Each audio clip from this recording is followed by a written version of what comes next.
What's up guys, ito Changgan. Ginawa ko dito at andito tayo sa Saudi guys. Ito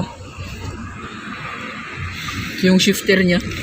Ito yan, niremedyo ko lang kasi wala silang mahanap.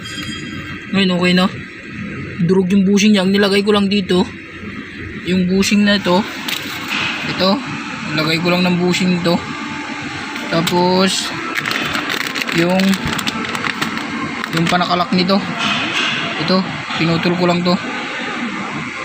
Ito yung naging stopper nya. Ito yun, yan yan yan. Okay na, hindi naman basta basta lulusot yan eh. Diba?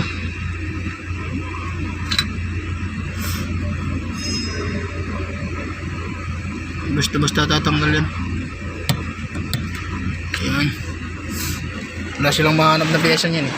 Yung problema nito nun, ito pag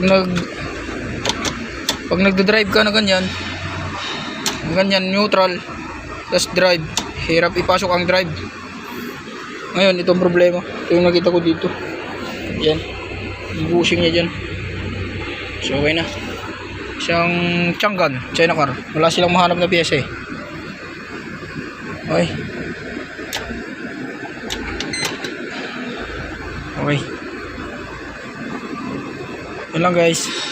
Thank you for watching, and don't forget to subscribe and like and share to my YouTube channel guys.